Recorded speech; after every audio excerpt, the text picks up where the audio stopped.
Hello friends, Radhe Radhe, नमस्ते, प्रणाम। मैं रंजना तिवारी के लोकगीत चैनल पर आप सभी दर्शकों का स्वागत एवं वंदन करती हूँ। आज मैं आप लोगों को बहुत ही अच्छा, बहुत ही प्यारा छठ व्रत का सोहर गीत सुनाने जा रही हूँ। अच्छा लगेगा तो आप लोग लाइक करिएगा, कमेंट करिएगा, ज़्यादा से ज़्यादा शेयर करिएगा। अगर मेरे चैनल पर आप लोग नए हैं तो मेरे चैनल को सब्सक्राइब करिएगा। वीडियो को अंत तक देखिएगा और कमेंट करके ज़रूर बताइएगा कि मेरा ये गीत आप लोगों को कैसा लगा। अचारा से रहिया बहरानी, उठ के भोरे भी नसार, उठ के भोरे भी नसार। अचारा से रहिया बहरानी, उठ के भोरे भी नसार, उठ के भोरे भी नसार। फुलावा से रहिया सजवानी, उठ के भोरे भी नसार, उठ के भोरे भी नसार। फुलावा से रहिया सजवानी, उठ के भोरे भी नसार, उठ के भोरे भी नसार। यही रहिया यही है छठी मैया, होई के डोलिया सवार, होई के डोलिया सवार। यही रहिया यही है छठी मैया, होई के डोलिया सवार, होई के डोलिया सवार। यही रहिया यही है सूर्य देवता, होई के रथावा सवार, होई के रथावा सवार। यह रहिया यही है सूर्य देवता, होई के रथावा सवार, होई के रथावा सवार।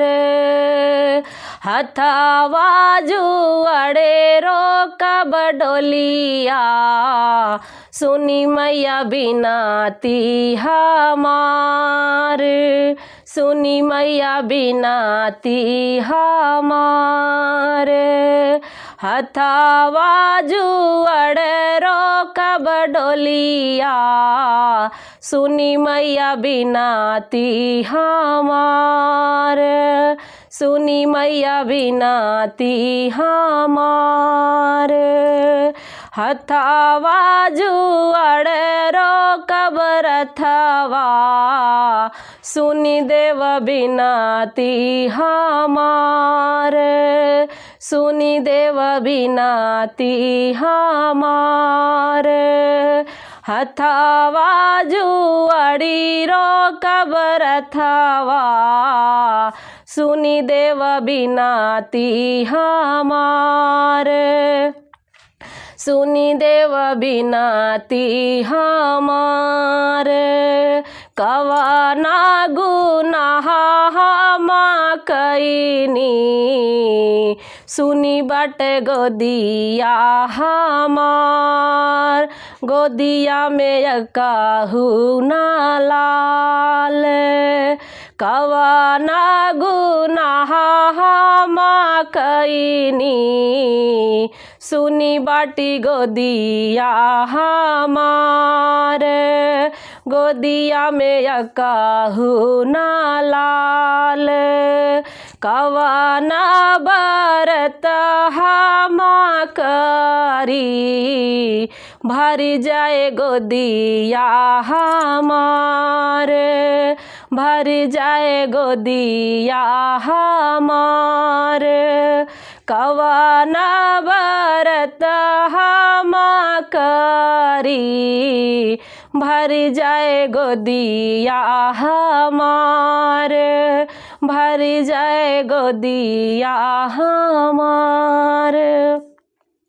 हंसतई बालकवा रोवलू, इह बाटयवा गुड़ तोहार, इह बाटयवा गुड़ तोहार।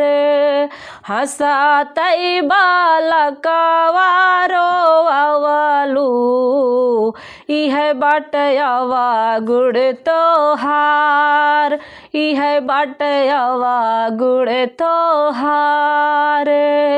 अब की क्षमा करौ मैया, भरिदा गोदिया हमार, भरिदा गोदिया हमार। अब की क्षमा करौ मैया, भरिदा गोदिया हमार, भरिदा गोदिया हमार। यतानी बचन सुनी मैया, मन ही मना मुस्काय, मन ही मना मुस्काय। यतानी बचन सुनी मैया, मन ही मना मुस्काय, मन ही मना मुस्काय। कार्तिक मास करौ छठ बरतिया, भरी है गोदिया तोहार, भरी है गोदिया तोहार।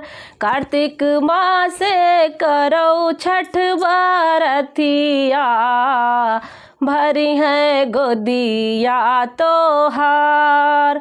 खेली है गोदिया में लाल, खेली है गोदिया में लाल।